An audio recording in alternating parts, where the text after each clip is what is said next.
Hello mga kaminang! Nandito na naman po ako para mag-share sa inyo ng isang putahe na simple pero madali lang lutuin. Magluluto tayo ngayon ng beef stew. Sigurado ako na magugustuhan nila ito kapag ito ang iyong inihain. Kaya kung ready na kayo, umpisahan na natin ang pagluluto. Welcome to Minang's Kitchen! Hiwain natin yung ating karneng baka na 1.5 to 2 inches na pa-cubes o kasing laki ng isang box ng posporo. Ito yung tinatawag nilang laso na o sibuyas Tagalog. Ang dami ko nakita niyan kanina kaya naisip ko na ito ang gamitin natin sa ating pagigisa. Pero syempre kahit na anong sibuyas ay pwede natin gamitin. At dahil maliliit naman itong ating laso na, hindi na natin yan kailangan hiwain. Babalatan lang natin yan pagkatapos igigisa na natin yan ng buo. Para sa recipe na ito, marble potatoes yung naisip ko namang isama. Pero pwede nyo naman yung palitan ng mga regular na patatas natin. Yung ibang gagamitin natin na ihanda ko na kaya umpisahan na natin yung pagluluto. Gagamit tayo dito ng kaserola. Buksan ang kalan sa medium flame. Naglagay tayo ng mantika, yung katamtamang dami para sa pagpiprito natin ng ating patatas. Maglalagay din ako dito ng kaunting margarine o pwede naman butter. Kapag mainit na yung ating mantika, ilagay na natin yung ating marble potatoes. Ito nga pala, hindi na natin ito kailangan balatan, pero siguraduhin nyo lang na hugasan nyo ito ng maigi. Kung mabibili nyo ay medyo malalaki, hatiin nyo na lang ito sa dalawa. Iprito natin ito siguro mga 5 to 7 minutes o kaya pagka medyo nakita nyo siya na naging brown na. Tapos iset aside na muna natin ito. Sa parehong kaserola, doon tayo magigisa. So ilagay na natin yung ating laso na. Igisa natin ito ng mga 1 to 2 minutes. Pagkatapos ay ilagay na natin yung ating bawang. Hiniwa ko ito ng medyo malalaki. Igisa naman natin ito hanggang sa lumabas na yung kanyang aroma. Sunod naman natin ilagay yung ating hiniwang kamatis na medyo malalaki din ang pagkakahiwa. Pagkatapos yung kalahati ng ating red bell peppers at yung dahon ng laurel.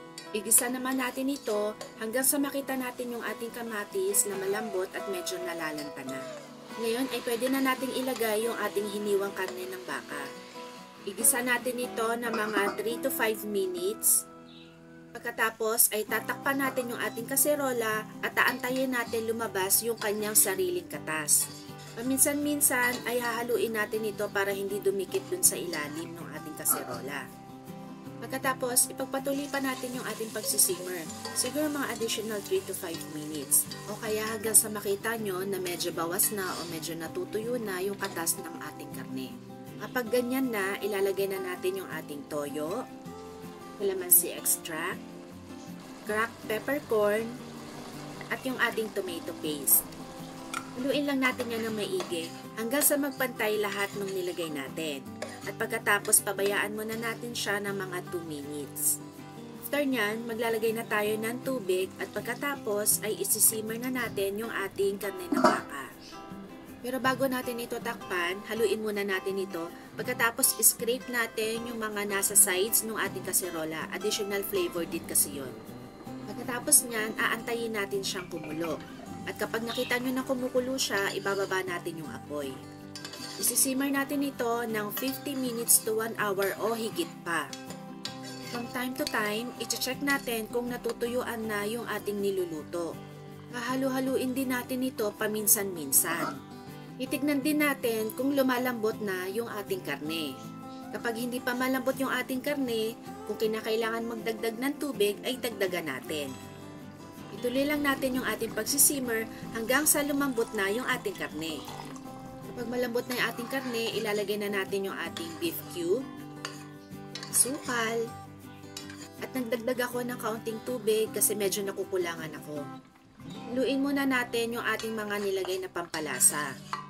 Pagkatapos ay tikman muna natin at saka tayo maglagay ng asin para alam natin kung tama na sa alat yung ating niluluto.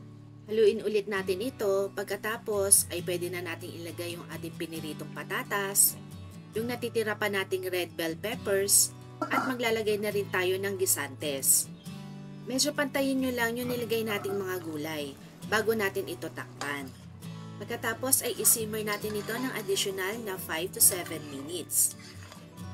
At makaraan pa ang ilang minuto, luto na ang ating beef stew. Kung hindi ka pa nakasubscribe sa aking channel, i-click mo na yung subscribe button and notification bell for more videos. Pwede na natin itong i-serve. At ito na po ang aking version ng beef stew. Okay, kain na!